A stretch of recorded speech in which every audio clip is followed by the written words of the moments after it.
Hello and welcome back for another adventure in the cookie jar. Today we are doing the 13th recipe from the Plum Pudding Murder. They are the banana chocolate chip cookies.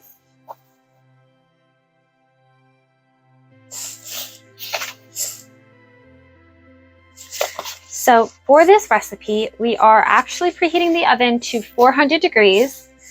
We are going to need 2 sticks of softened butter, 1.5 cups powdered sugar, half a teaspoon of lemon extract, half a cup of mashed banana, 1 medium, 1 teaspoon baking powder, 1/4 teaspoon of salt, 2 cups of flour, 6-ounce package semi-sweet mini chocolate chips, that's 1 cup.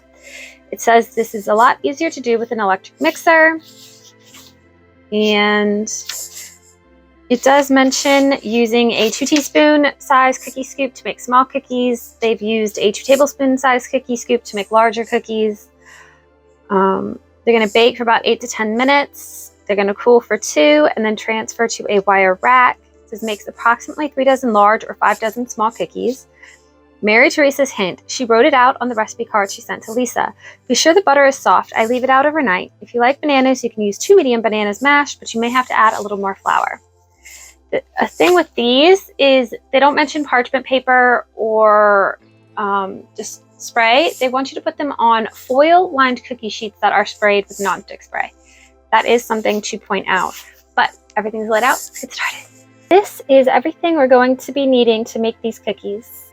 So into our handy-dandy mixer, we're going to want our butter and we want our powdered sugar. And we're just going to get that all mixed up.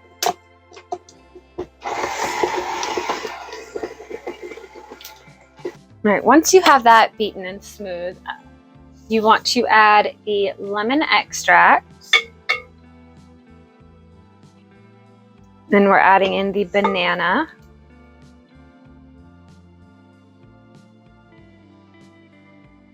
Next to go in is the baking powder and the salt.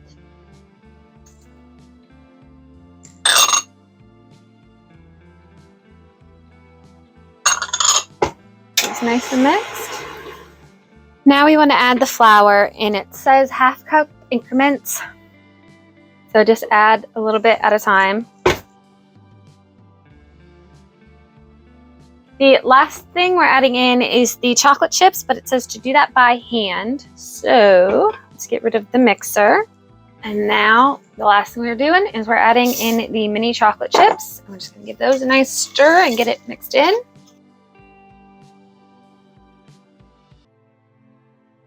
Seems like a very messy dough to be scooped out. But we're gonna see what we end up with. So we have our foil-lined spray tray. We have our handy-dandy cookie scoop.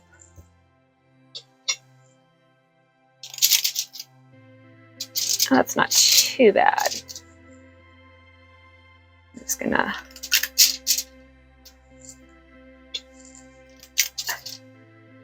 It does mention flattening these with your hand.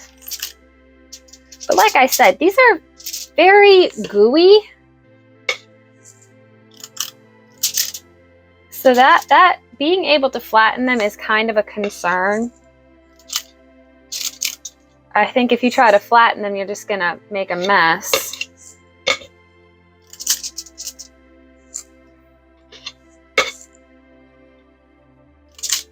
But I will try to flatten at least one just to see what happens.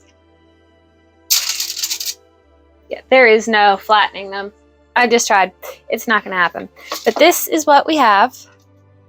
I'm going to skip up the rest and we'll see how many we end up with. We ended up with 4 dozen plus 2. That's 50 cookies. They'll bake for 8 minutes, cool for 2, and then go on to racks. And here are the cookies fresh out of the oven.